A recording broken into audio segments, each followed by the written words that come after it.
Let's move forward. So the title of the panel is Class Exclusion or True Belief. Now, I've been told to keep intros to a bare minimum.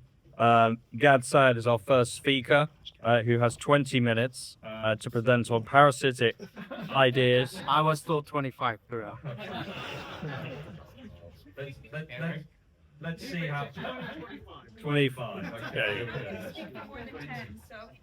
Parasitic ideas and suicidal empathy are killing the West. As many of you know, Gad is an evolutionary behavioral scientist, professor of marketing, author of The Parasitic Mind, and a forthcoming book, which I think everybody's very excited about, Suicidal Empathy. Of course, you probably listen to the Sad Truth, the podcast, and if you're like me, you see him popping up on your YouTube feed every 5 minutes. But make sure you check out his YouTube channel. Gad, the floor is yours for 25 minutes. Thank you, sir.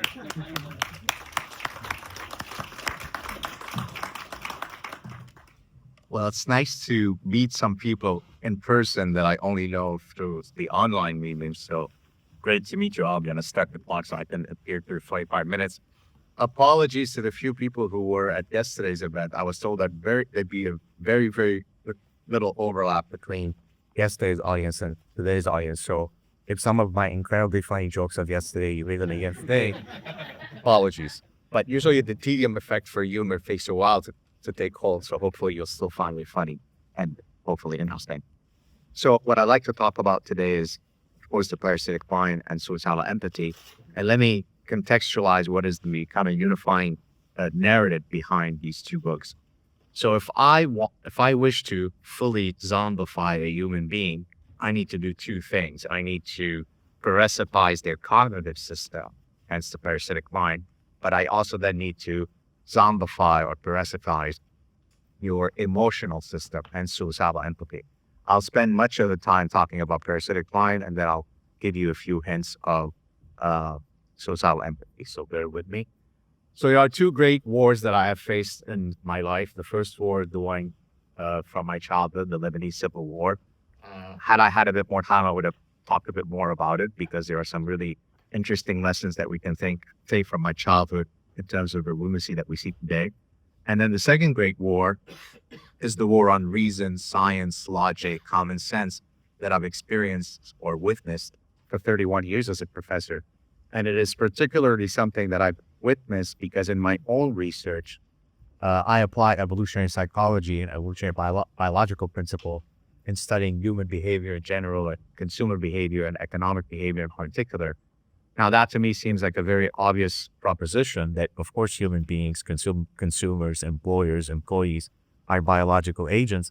But to most of my social scientist colleagues, that's crazy talk.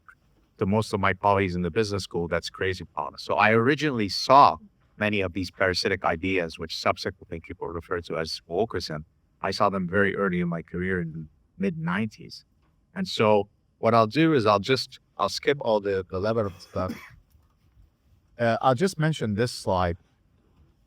I'm on a leave from Concordia University because it became too dangerous for me as a outspoken Jewish professor to be at Concordia University. For those of you who think that whichever university you're at, it's laden with Jew hatred, it is child's play compared to Concordia University. Concordia University has been referred to colloquially as Gaza University for well over 20 years. So someone with my profile has a very hard time walking on campus. So I would have to go in to fix lectures surrounded by security. This is in the 21st century in Montreal, Canada. So you can try to ignore the problem, but the problem's not going to go away. This is an actual photo of the SWAT police, the Montreal City SWAT police, that is there to protect Jewish students to go into the building. This is the reality that we're seeing.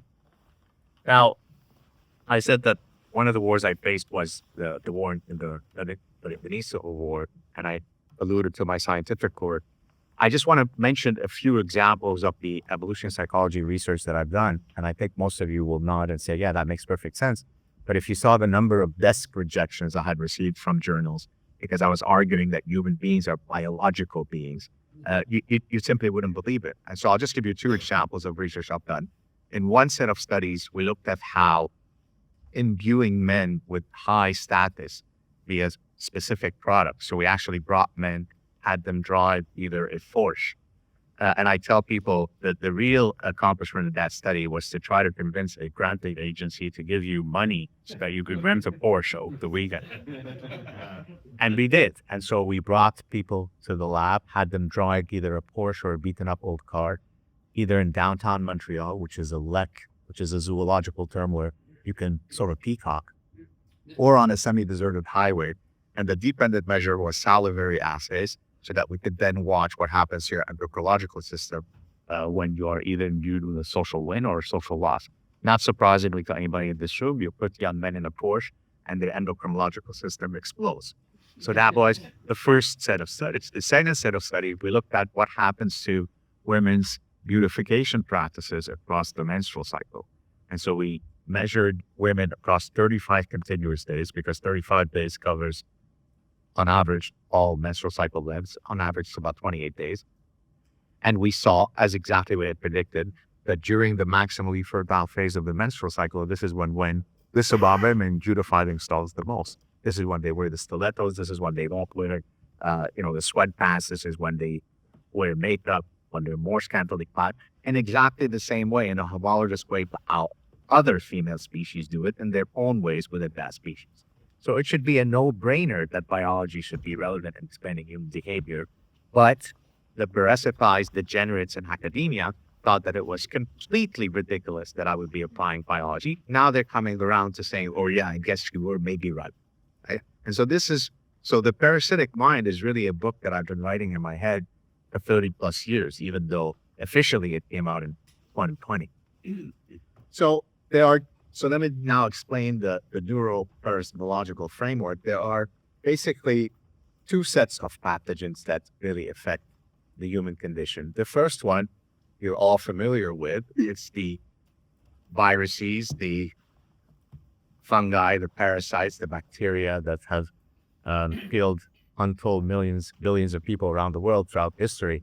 But then I argue, of course, that there's a second class of pathogens, parasitic idea pathogens that also destroy our capacity to think, to engage in critical thinking, and so on. And so just to give you a bit of a background to how I got that idea, I started immersing myself in the parasitology literature, which is the study of host-parasite interactions. But of course, parasites, let's say in the human context, can go to different organs in your body. So a tapeworm can parasitize your intestinal tract. A neuroparasite, though, needs to end up in your brain, altering your neuronal circuitry to suit its reproductive interests typically. And so I'll give you a few examples. I won't go through all of these, but in the top one, you see a spider wasp that it stings the much larger spider, rendering it fully zombified, but fully alive, pulls it to its burrow, lays its eggs on it, and then as the eggs hatch, they eat it in vivo. And so you could think of political correctness as the spider wasp sting, right? Because it leads us quietly and meekly to the abyss of infinite lunacy. Yes, yes, men too can menstruate. Yes, yes, right? And so it's the exact same mechanism. You have become zombified. You have become parasitized. So yes, I mean, it's a metaphor, but it literally is what is happening to your capacity to reason. Because until 15 minutes ago, the 117 billion people that have existed on Earth were able to fully navigate through the conundrum of what constitutes the male and female phenotype. But after you take a course in women's study at Oberlin, you're no longer able to tackle it. It's a very, very difficult decision. But every one of our ancestors seem to have been able to navigate through this difficult problem. I'll just skip to the wood cricket because this has become a viral term that people have adopted from me when I call someone, for example, a wood cricket Jew. So the wood cricket abhors water. This image right here. It wants nothing to do with water, but when it is parasitized by a hairworm, the hairworm needs the wood cricket to jump into water in order for it to complete its reproductive cycle. So when a wood cricket is parasitized in this manner, it willfully will commit suicide in the service of the hairworm. So now you can start seeing how parasitic mime and suicidal empathy start going together. So let's look at some wood crickets in the human form. Queers for Palestine at the Griffith Manifestation. As I explained at yesterday's talk in London, if you're queer, more power to you. Great. If that's how you present yourself to the world, then the decision becomes, if I am queer, should I put my eggs in supporting Tel Aviv, which is one of the most queer-friendly cities in the world?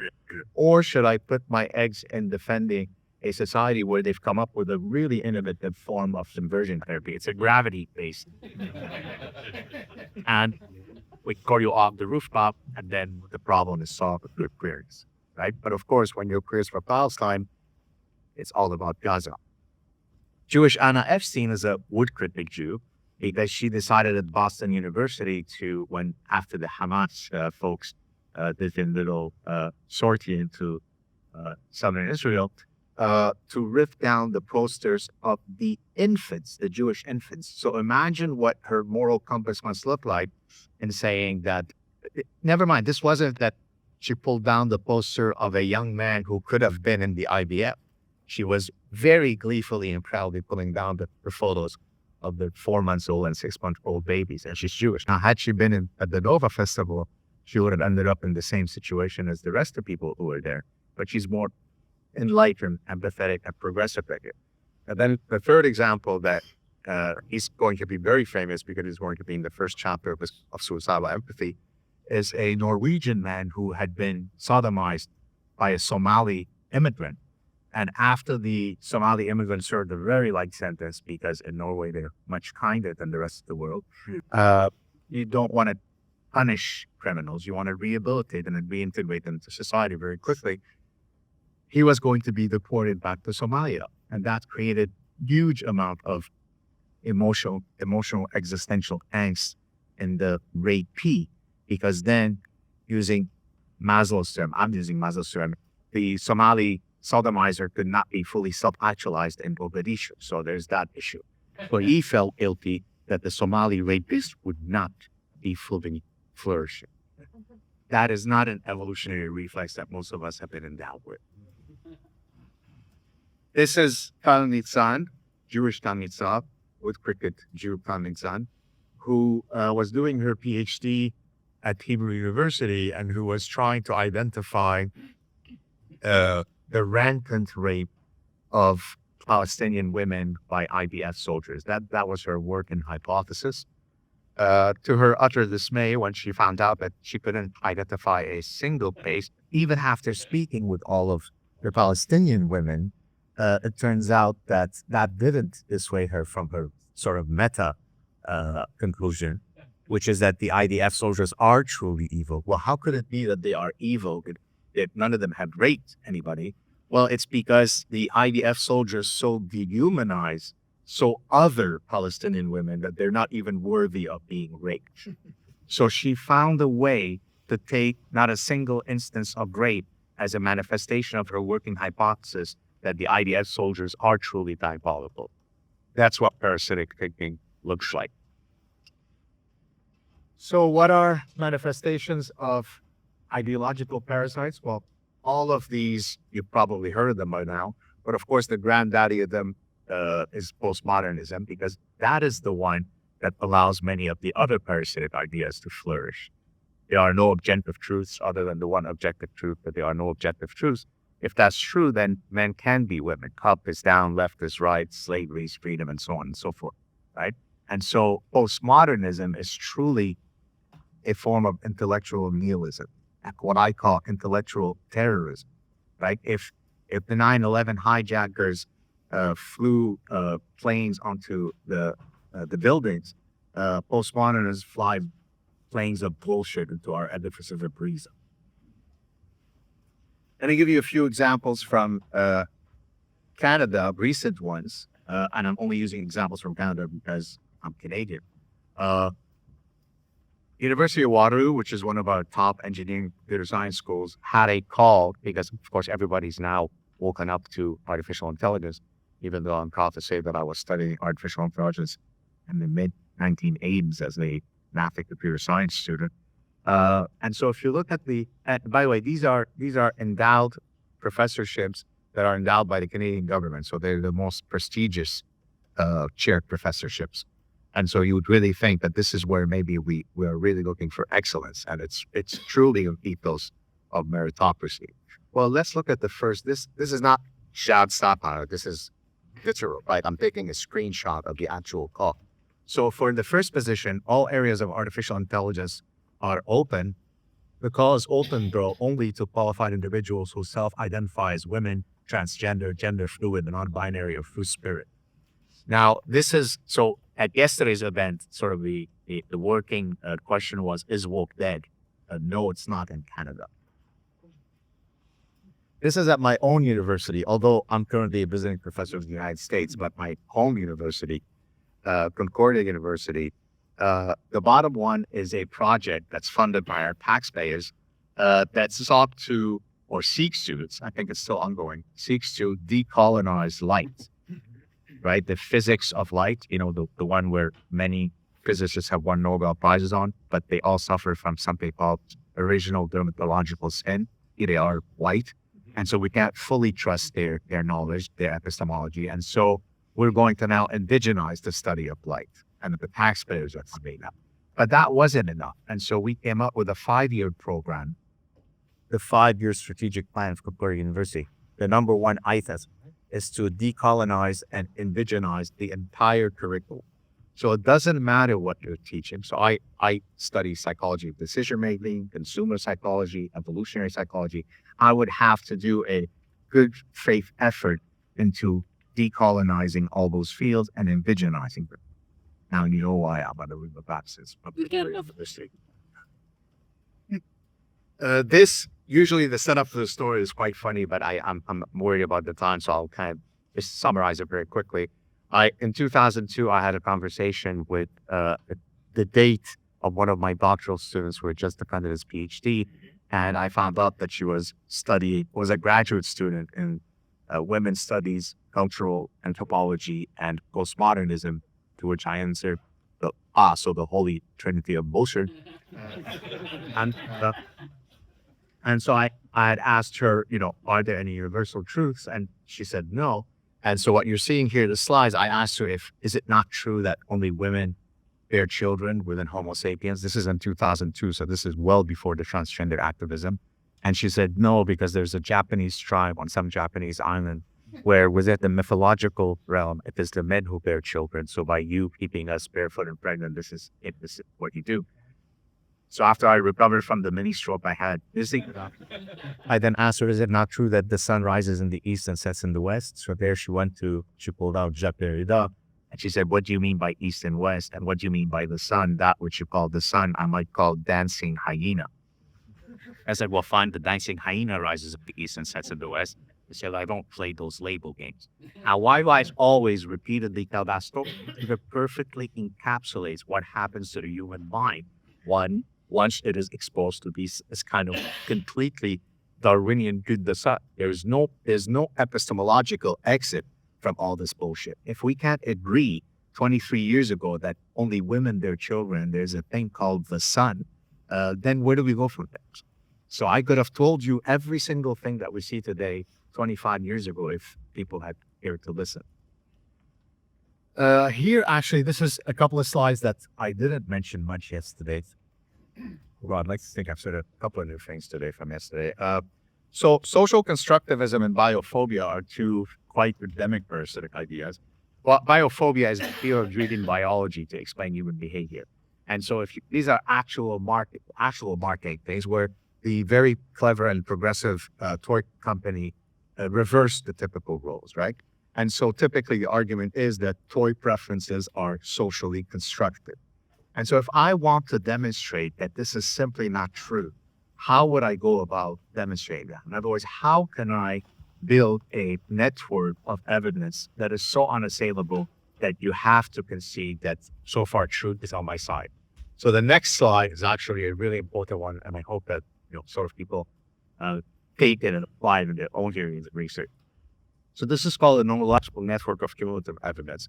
In the center, I'm trying to prove to you that there is a sex specificity to toy preferences that is certainly sexually dimorphic, and then it discuss what would be the biological or evolutionary reasons for that. But if I wanted to convince you of that, how would I go about doing that? Well, I won't go through the entire network, but I'll go through enough of it to demonstrate this incredibly powerful epistemology. So I can get you data from developmental psychology, where I can show you that children who are too young to yet be socialized already exhibit those sex-specific void preferences. So that already is incredibly powerful. It's a nail it. It's a in your coffin. But I'm not going to stop there. I can get you data from other species, from vervet monkeys, from rhesus monkeys, and from chimpanzees, showing you that their infants exhibit the exact same sex specificity. I can get you data from pediatric endocrinology, where little girls who suffer from congenital adrenal hyperplasia, which masquerades as the behavior of little girls, and then morphological features, I can show you that girls who suffer from that condition have an exact reversal of their thought preferences. They become akin to those of boys. Oh, but Professor Saad, you're talking about Western cultures. Oh no, I can get your data from sub-Saharan Africa that have absolutely nothing to do with the West, where they have the exact same thought preferences. Oh, but Professor Saad, this is all current time period. Oh, okay. I can get you data from 2,500 years ago, where on ancient funerary monuments, they're showing kids playing with the exact same types of toys as they do today. So I've gotten you data from across cultures, across time periods, across species, across methodologies, across disciplines, across dependent measures, all of which point to the veracity of my position. So one of the reasons I think that I haven't been so is because I always build my requisite chronological network. So if I go into an arena, and many times I go into very hostile arenas, and if I've already built the nomological network, good luck to you if you wish to debate it. So it's kind of hard to cancel me if I've got this backing me up. And so I would certainly implore you to sort of develop that methodology within your own debates. Let's talk quickly about ostrich parasitic syndrome. Ostrich parasitic syndrome is something that I discussed in chapter 6 of the parasitic mind, which is basically, of course, I mean, the ostrich doesn't literally do that, but it's become an apt metaphor for wanting to ignore reality, which is exactly one of the telltale conditions of someone who is parasitized. And so here what I've got, now this number keeps changing. This is, as of about a couple of weeks ago, 47,506 terror attacks by the beautiful and peaceful religion of Islam since 9/11 alone in 70 countries. And I can get you data that's even more, the number is bigger than that, from academic sources that are left-leaning. So you certainly you couldn't say it's because it's Zionist Gad who's coming up with this data, right? So I can triangulate the veracity of that. Now, in nearly every single one of those cases, the perpetrators will tell you exactly why they're doing it, and they will revoke their faith as to why they're doing it. But les bien-pensants in academia, the good thinkers, the politically correct folks that are much more highfalutin and have a progressive lisp and know much better than you can, have explained to us all these other reasons. Some of them, by the way, some of my colleagues here are friends with. I won't hold it against them. But let me just show you a few. I'll mention the same ones as yesterday, but I could have chosen other one. Look at the third one I'm really worried about because my son, who's 13, has been playing video games. And so I'm really, really worried that he's apt to being now recruited by ISIS as a Lebanese Jew. The fourth one is a really, really good one, very progressive analysis. It turns out that many of the attackers in Brussels, I think it was Brussels, they found out that it's because it could well be that during their teenage years, they hadn't been exposed to enough good art. And so, for example, as I explained yesterday at the event, my wife and I are assiduous in ensuring that, our children are exposed to Chagall, to Modigliani, to Picasso, to Klimt, because otherwise their chances of being recruited by ISIS and the Muslim Brotherhood is really, really high. And then, of course, Bill Nye, who is, you have to take him seriously because he wears bow ties, plus he has the science guy in his title, so he must be a serious thinker. Explained to us that the Bataclan attack in Paris, where nearly 200 people were mowed down like little insignificant mosquitoes, was not due because of them screaming Allahu Akbar and then saying a whole bunch of other incantations from Islam. It's actually due to climate change. And by the way, if any of you don't believe any of this, you could read the Parasitic Mind and see those references. So a human being, to many of which many millions of people follow, argued with great emboldened sense of epistemological security that it was climate change that caused Muhammad to do what he did. That's what a parasitic climb looks like. Here I've got, because we're in Britain, I thought that I would bring this example up. I also did guess this. I'm just going to read a few names, which you'll appreciate because given the Arabic my mother found, you'll get that extra guttural enunciation. You have Muhammad Rizwan Haslam, you got Abdul Rahman, you've got Nahman Muhammad, you've got Wikas Mahmoud, you've got Muhammad Ifras, Muhammad Azim, Manzoor Hassan, Muhammad Akram. So I put it out on Twitter and I said, I'm not really sophisticated enough to understand if there is some kind of unifying theme across these 20 doers. And I got back as a serious answer by thousands of people, yes, Jew, this proves that it is the Jews who did it. You know how it's the Jews? Because who controls Britain's immigration policy? It's the Jews. It turns out also that the Jews control the immigration policy of Italy, of Spain, of Sweden. And as I mentioned at yesterday's party, I'm the king of the Jews, and yet I've never been invited to any of those meetings. But this is what happens to a parasitic mind. Let me just briefly, I'm a bit over time, but I'll try to wrap it up. Suicidal empathy then extends the story, and let me explain the framework of suicidal empathy. There are many psychiatric disorders which are only psychiatric disorders because they become hyperactive or hypoactive, right? So pseudo-bulbar affect is where you start laughing hysterically, as you saw in the Joker. Well, laughter actually has some evolutionary signatures, but not in the way that occurs with pseudo-bulbar affect, right? Crying could be an adaptive mechanism, but it's not good when crying comes at inopportune times when you shouldn't be crying. So it's not that empathy is a wrong thing, right? Empathy is actually an evolutionary-based virtue. It is part of what oils our sociality. So empathy is great. Suicidal empathy is when it is targeting the wrong people at the wrong time at the wrong place. And so once the empathy module misfires, you end up with a slew of domestic and foreign policies that are exactly what we're seeing in the West. So fasten your seatbelt for the next book. So I'll just very quickly, I had a whole bunch of other slides. I'll end it with the two final slides. So how to save our universities, and I'm going to specifically focus on these two slides because we're at an academic conference. Number one, pursue knowledge unencumbered by ideological activism. No knowledge is forbidden if it is honestly pursued using the scientific method.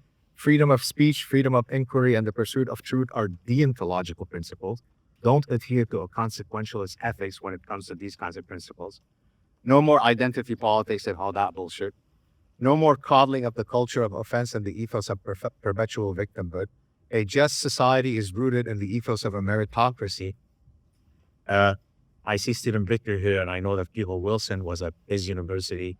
Yeah, E.O. Wilson famously said, he recently passed away. He's a social ant expert, where social ants are communistic. When he was asked, Professor Wilson, what are your comments or what are your views on socialism/communism? He said, great idea, wrong species, right?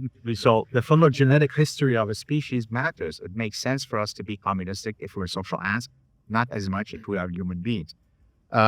Promote an ethos of intellectual and political diversity. Of course, you all know this already. All ideas, beliefs, and ideologies are open to ridicule and criticism. One of the things that I do in my work, let me just skip here. I want to read you this quote, and then I'll wrap up with the things that I'll be done. How much truth is contained in something can be best determined by making it thoroughly laughable and then watching to see how much joking around it can take. For truth is a matter that can stand mockery, that is freshened by any ironic gesture directed at it. Whatever cannot stand satire is false.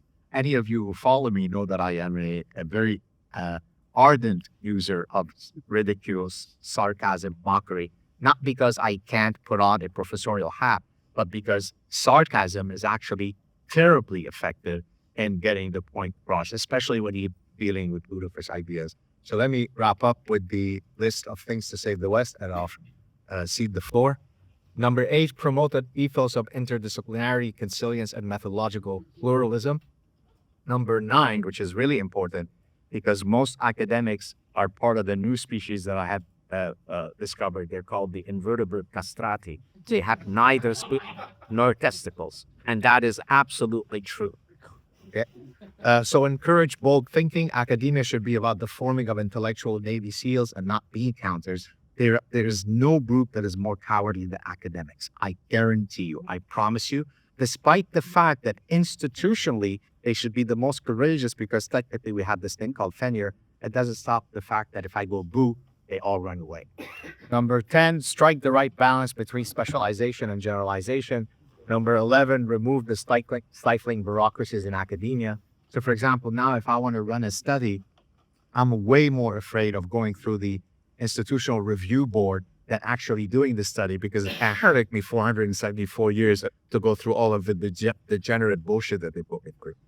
And then finally, science, reason, logic, and a commitment to evidence-based thinking, trump ideology, hurt feelings, factual anti-science, and full intellectual gibberish. Thank you very much.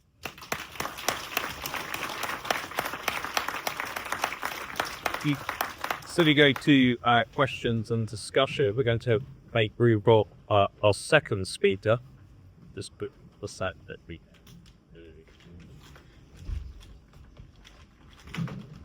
Batya Ungar-Sargon is going to speak on wokeness is a smokescreen for class, as many of you know. Batya is most known for her two books, both of which I'm ready to have read.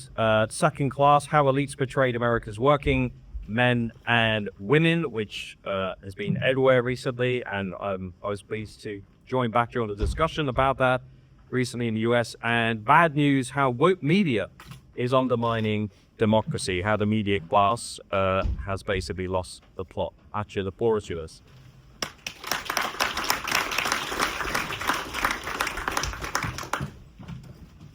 My first book is my better book, not least because Zach Goldberg and Nassar Al-Gharbi are quoted at length in it. They're the best parts of it, and makes us far better than my second book. But my second book is the more important one because it's about the American working class. Who is the American working class, and do they still have access to the American dream?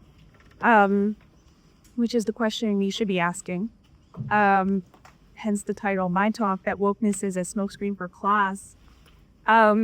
I've only been here for about 24 hours, but everyone talks to me about these rape gangs. I only found out about them, actually, because Elon Musk tweeted about them. I'm very focused on my own country. I'm a huge patriot and really only care about America. That's something I probably shouldn't admit. So he tweeted about them, and so suddenly everybody in my country was talking about these grooming gangs.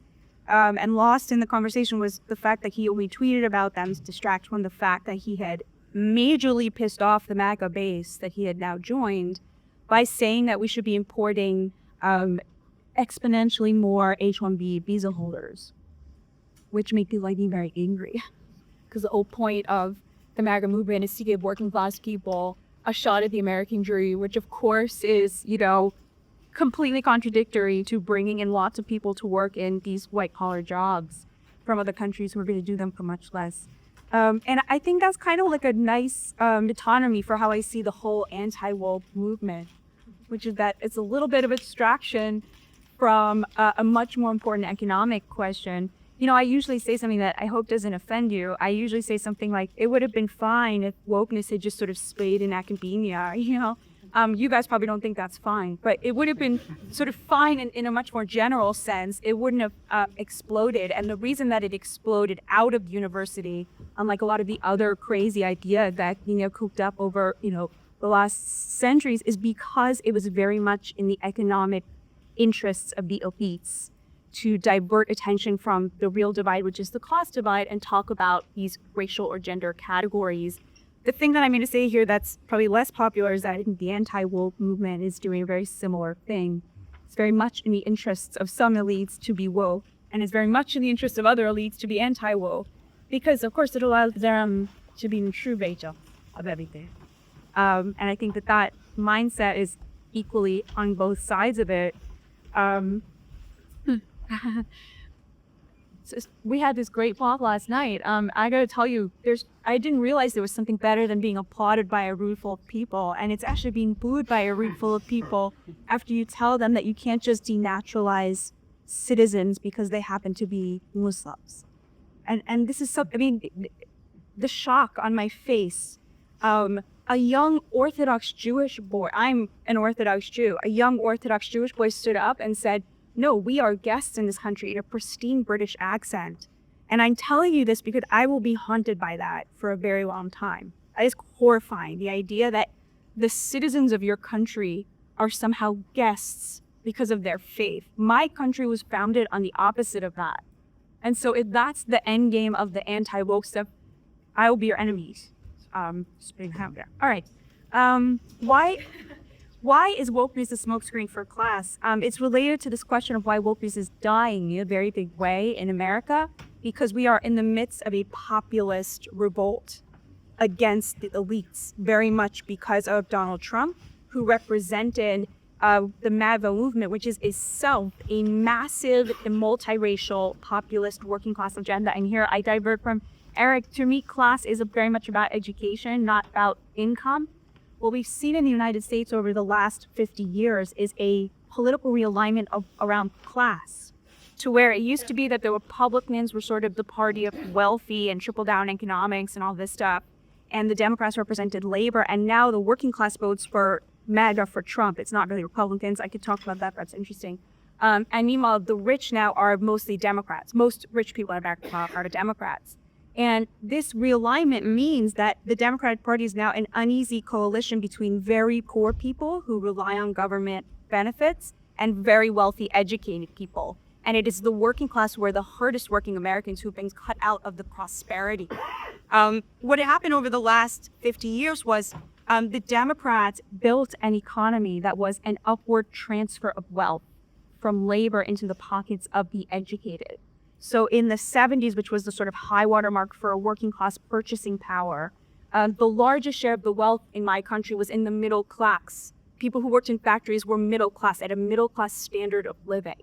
And that's not separable from the fact that 25% of our economy, the largest share, was in manufacturing, which is, of course, why tariffs are so important, because they're bringing back that manufacturing. Today, the largest share of our economy, 20%, is financed in real estate, meaning it's in the hands of the asset rich. And top 10%, which is not the billionaires, it's the people in this room, control over 60% of the GDP. And the way that they did that was through successive policy decisions that took money from their working class neighbors and put it in their own pockets. For example, having a very lax immigration agenda. So for elites, immigration is about culture.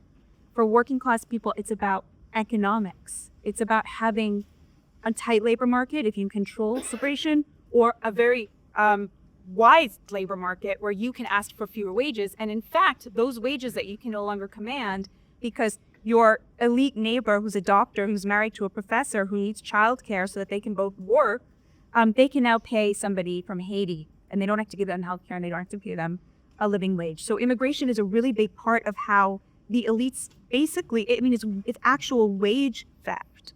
It is a plundering of people who work much harder than them, and they accepted them to accept it. And then they'll show you these slides, sorry I'm running the slide, but they'll show you these slides that show that, homes today have, much more homes have air conditioning than they did in the 70s. Like the expectation of what their neighbors should suffice with and be satisfied with compared to how they are living is godless. And it's why people were so angry, and it's where the populist revolt came from. Very, very bloodless. It's a very chill.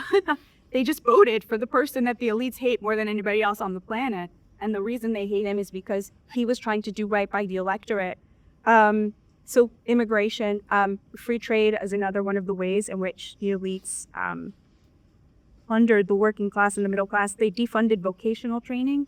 So it used to be that a child in America, a young man who maybe has the character traits that God was talking about, not great at sitting, for long periods of time, not super great at, following instructions from people or, being submissive to authority, had a great avenue into the middle class because in their high school, they would be taught how to weld.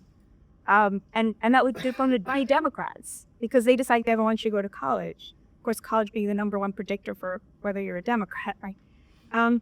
So we basically had this economy that was by the same people who were claiming to be on the side of the little guy and on the side of labor and on the side of the working class, were actually navigating politically and economically in this way that was stealing from their neighbors who they were pretending to represent and to stand for. And on the other side, you had the GOP before Trump, which was very much geared towards the rich, the trickle-down economics, the country clubs. It was very pro-corporation. And I think when you look at why the woke ideology became so popular, not just in the academy, but as Zach has showed so well, filtered through the media and then became utterly mainstream among the college educated in America, the 30% of Americans who have that degree, the 20% who work in the knowledge industry, and the 10% who are in the top 10% in the elites. The reason it took hold was because it was a perfect alibi for the sin that they were committing against their neighbors. It was a justification for the shipping of men's jobs in manufacturing overseas to China to build up China's middle class. So that when those men objected, they said, that's your toxic masculinity speaking, that you think you should have the right to use your physical body to feed your family and to protect your wife and your children. And the racial moral panic happened in a very similar way. When working class people said, wait a minute, why are we worked so hard and you sold our future and our children's future out to our greatest adversaries, they said, oh, well, you're racists. And when they said, well, you opened the border and now suddenly I was a janitor, I used to own a home. My kids now have no hope of ever achieving what I did because there's now millions more people working in 5 very specific industries. By the way, the vast majority of the people working in those industries are still Americans. There are no jobs that Americans don't want to do. When they objected to that, they said, how dare you? You are racist for wanting to have a national border. We have so much. We're the richest country on the planet. How dare you deprive the global indigent of a shot at the American dream? These unbelievably wealthy people who were controlling 60% of the GDP said to people whose children were dying of fentanyl overdoses because they have no future in this country. So, of course, you see how the language of wokeness, which basically says there's no right versus wrong, there's no nation state, there's no concept of citizenship or what we owe each other or noblesse oblige. Maybe I owe something to this country that made me so wealthy. Wokeness is basically saying we're going to throw away the distinction between right versus wrong. And instead, we're going to have a distinction between powerful versus powerless. Oh, how do you know who has power in which situation? Oh, we'll use skin color. It's so easy. It's so obvious. You gender. It's so obvious, right? And then instead using that as a shorthand for virtue. They don't mean it.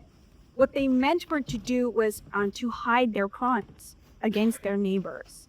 I think a lot of the data backs this up. I for my second class, I traveled around the country. I interviewed hundreds of working class people from all political backgrounds. They had a very unified way of seeing the world, whether they voted Republican and Democrat. They were actually quite unified and very emotionally unified, very emotionally attached to this country. The polarization that we see is like an utterly elite phenomenon. There's no issue that they really disagreed on. The conservatives were very pro-gay, and the Democrats were very, very anti-trans. Like that kind of a thing. They all thought there was tons of abuse and welfare and did not want more welfare, but they wanted to tax the rich, including the Republicans, the conservatives. So the working class in America is very, very united around a whole bunch of issues. They are economically populist, they're anti-war, and they're socially moderate, which of course is the agenda that got Donald Trump into the White House. And the opposition to him is so much about that. If you think back to 2018, the bottom 25% of wage earners. I'm not talking about the poor again. I'm talking about the working class, people who work. Bottom 25% of wage earners saw a 4% wage increase, and the top 25% only saw a 2.5% wage increase, which means that Trump was the first president to shrink the income gap in about 60 years.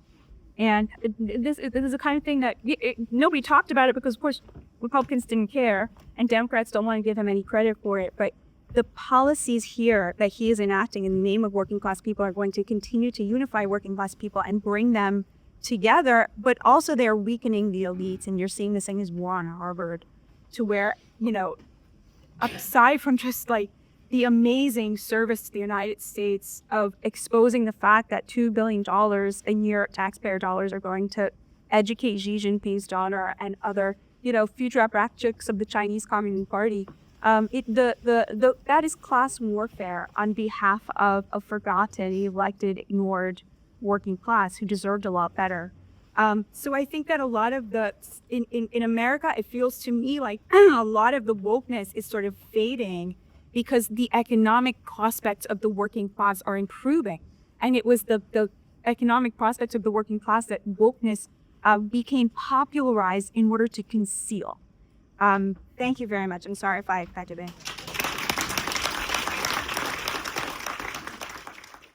Let's open up for some questions and discussion. If we could turn the lights back on as well, just look at one of the organizers.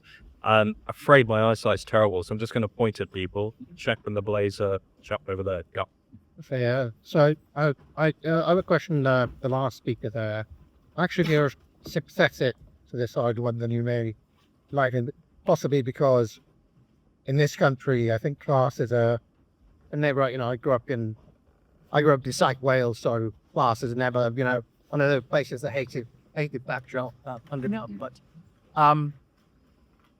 one of the I happen to agree that I think that a lot of woke was a smokescreen that in a way was a method of containing a genuine, authentic left that was arising there in the late 2000s. But then, funnily enough, we get capitalism that got this way of containing things, and you had this whole thing of woke capitalism or corporate wokeness, which then somehow contain all of any of the kind of dissident energy that wokeness may have had. My question for you is, you're kind of painting MAGA as this authentic working class movement. But I've already started to see, I remember there was that big campaign against Bud Light. And then Bud Light, really cynically, they started changing the messaging on the advertising. And it's like, Bud Light, we support the veterans. So I'm just wondering what kind of protections could be in place for MAGA as a phenomena being co-opted by capital C capital, by the corporations, and essentially just becoming like another kind of fake thing like one was. So Right. We just take the question. We'll take a bunch. We'll just take one over here as well. Yeah, behind you, yeah. Thank you. I think the two questions I have are directly to... Try and keep them brief. Yep, two very brief questions directed to Gad. Yeah, authoritarian. I'm a bit of a ask question authoritarian as well. So there's this word buzzing around, I think kind of Eric used it as well, it's called data.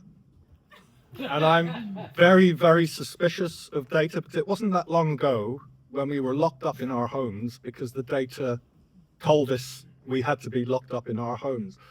So I think there's a real danger that in defending science and defending rational thought, that we end up reinventing their version of scientism.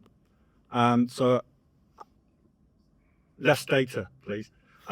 Second very quick question is saving the university. Why? I think we should bury it myself, because it seems to be the key driver, the key institutional mechanism why this erosion of Western culture is occurring. So why save the university? Okay, great. Why save the university? Do we have a mic for the speakers? Yep. Why save the university? Why should we have faith in science? Is MAGA being co-opted?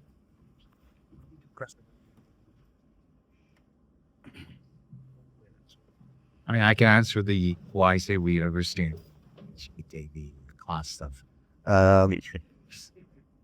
are a lot of things that are wrong with the university, as I mentioned in my talk. All of the parasitic ideas originally stem from the university ecosystem. There are also immeasurable good that comes out of universities, right? So if I were to take a percentage of all the professors and all of the students who go about their business doing great stuff as a proportion of the people who are espousing and promulgating and being parasitized by this nonsense, the ratio is still very favorable. So I don't think we need to, nuclear bomb these diversities. We need to simply find a way to inoculate people against some of these dreadful ideas. Now, these ideas do cause, an inordinate amount of damage downstream, right? At times, they also become prime ministers of countries. Justin Trudeau, who is both the exemplar of parasitic thinking and of suicidal thinking. So I'm not minimizing the extent of these parasitic ideas. Obviously, I cooked the book, but it would be silly to say, let's just nuke the whole thing. Now, by the way, just as a final point, there are also attempts to create new institutions from the ground up and hoping to hopefully not make the same mistakes as the existing universities. But I think it would be maybe a bit harsh to say, let's get rid of the whole intramus. I'm with you. I think they're worthless. I need to get rid of them. I think even the sciences are so corrupted by the process of getting things published. I'm with you. My God, could you even imagine if corporate America wanted to co-opt the tariffs? I would be dancing for joy. This is a real materialist agenda that's putting money in the pockets of working class people. Everyone is welcome. If Walmart, instead of being like, we're going to raise taxes, said, you know what, we're going to eat this as an act of patriotism because we are asking working class people to eat the cost so that their children will have a better life. By the way, something they're happy to do because as one truck driver explained to me last week, sacrificing for my kids is what it means to be working class.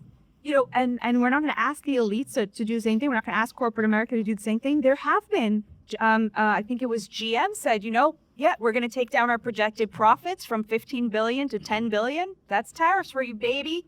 That's great. That's if they want to metabolize the MAGA agenda, I could not be happier. If private organizations want to donate to policing the poor, it could be great. There's very little that can be actually co-opted because it's not a symbolic movement. It's just good, obvious policy that was democratic policy to put money in the pockets of working class people for 100 years. Having a strong, illegal border crossings are down to 3 a day. I don't see how you really co-opt that. It's just good policy for a nation. But I take your point. Okay, let's get some questions. We've got one up in the corner. We've got 2 up in the corner. I'm going to make our way around the hallway. Let's keep the questions brief. Yeah. No, lovely, very much. Really entertaining as well as your boy. The short question is, in this country, our politicians despise the working class and adore woke universities. Your suggestions? So in my country, that was true until a certain person came along who had just a very obvious love of the people. You have to shame them about it. It has to be relentless shame about having contempt for people who work so much harder than us and have so much less to show for it. Just relentless shame and stop asking about the woke stuff. What are you going to do to make housing more affordable? What are you going to do to protect the product of the labor of the working man and woman? I think it's just relentless shaming them out of their contempt. There was a question just in front over here, and then we're going to come down the hello. To synthesize some points earlier, isn't the progressive ideology really a reaction to the collapse of socialism on the left? The left reinvented itself by creating endless victim groups, the neurodiverse, ethnic minorities, women, etc. This also then generates a group feature of the bureaucratic class with forced HR codes who have to be graduates. That creates the new left, 21st century, and the new right is populist right and fighting against it. The problem seems to be that there is a different split between within the new right, between people who think the state should be used to support the working class and create a new group that the state back, and the sort of more classical liberal people who think that the problem is that the government has got bigger and bigger. Because I thought lots of your analysis was great, but isn't the problem that the state's bigger than its own regulatory share of state spending? So it's weird to then say the problem is that our state is not big enough when it's never been larger.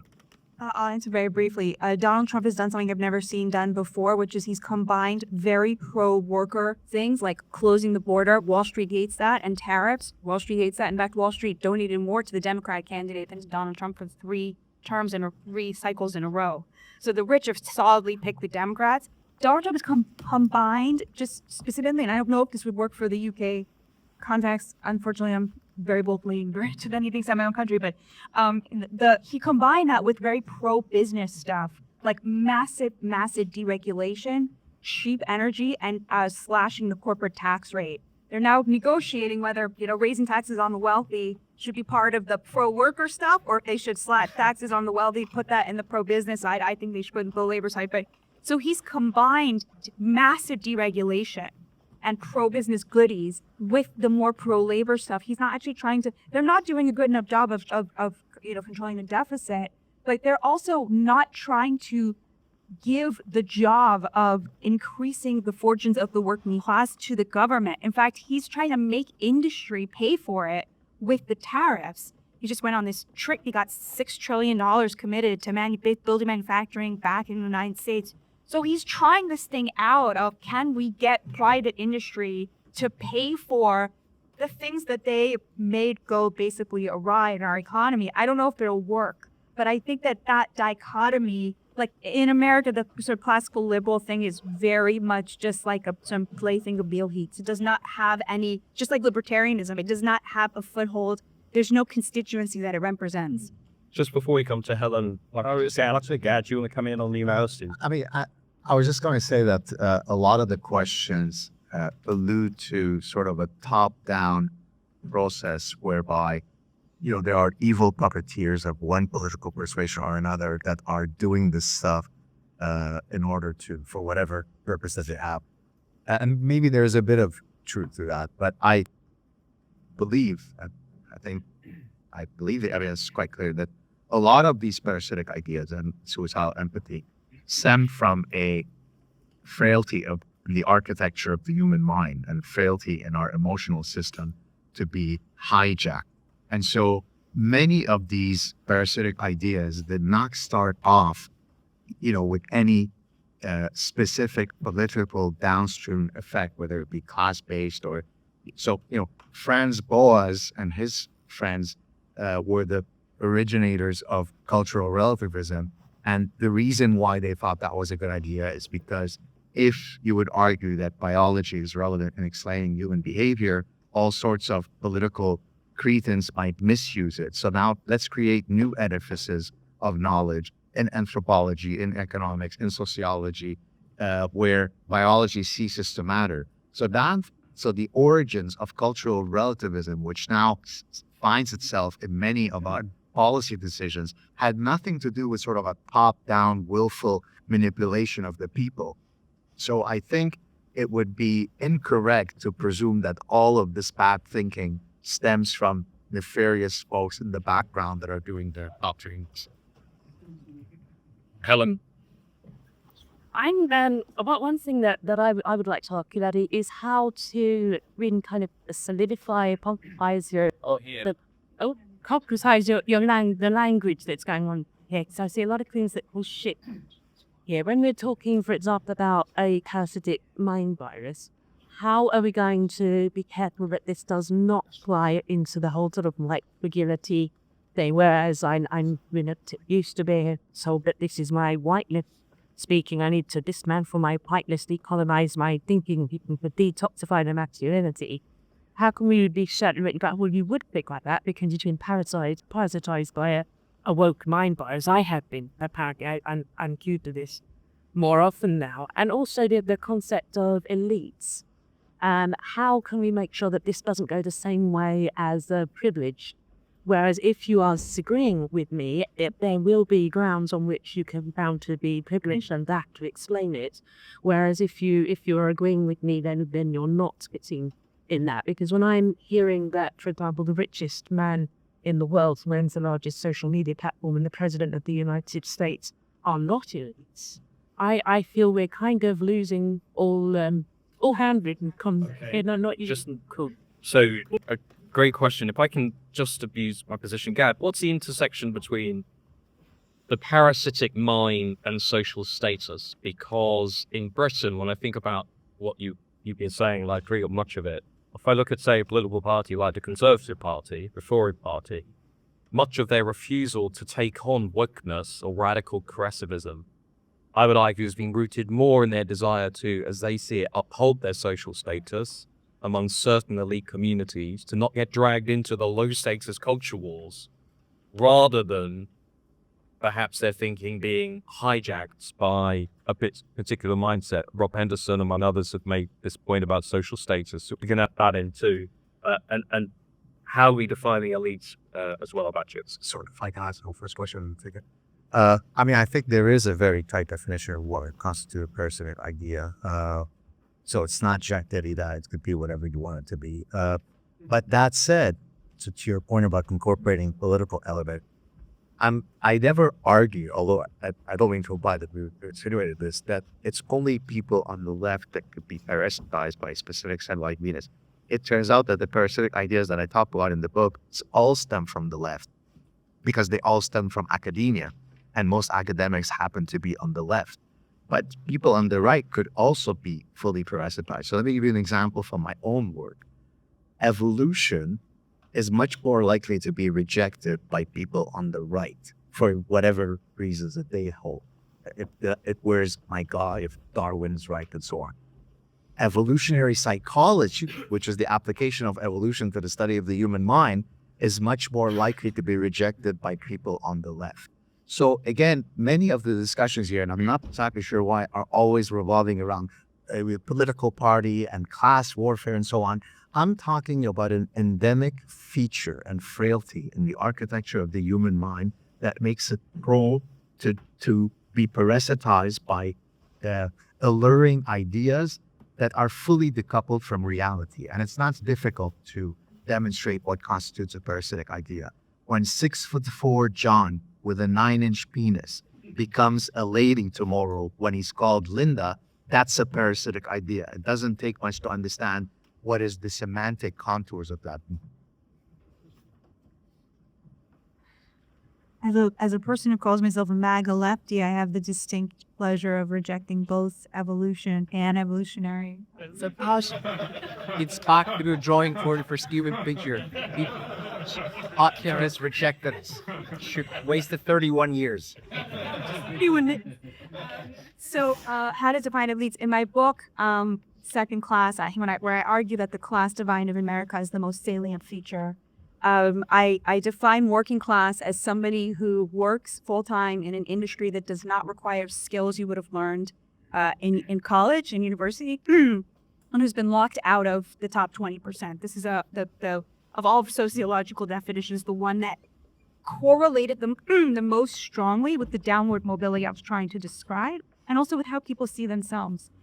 In terms of the elites, I mean, I totally hear what you're saying, but if people are in the top 10%, I think we would all agree, like and especially if that top 10% is controlling such a disproportionate share of the GDP, at that point, and that is correlated with having 1 or 2 degrees. We're talking about a very specific coterie that's very, I think, easy to measure. Of course, Elon Musk, the richest man on the planet, Donald Trump, very, very wealthy.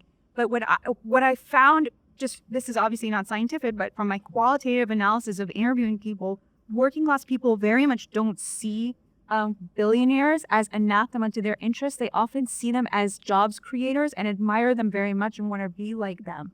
So they don't see that as they do see these kind of like the people that, the wokes, as very much anathema to their interests, as having controlled an unfair share of the pie, which I think the research that pure economic raw research shows is very much true, and sees them as constantly looking down on them and sneering at them.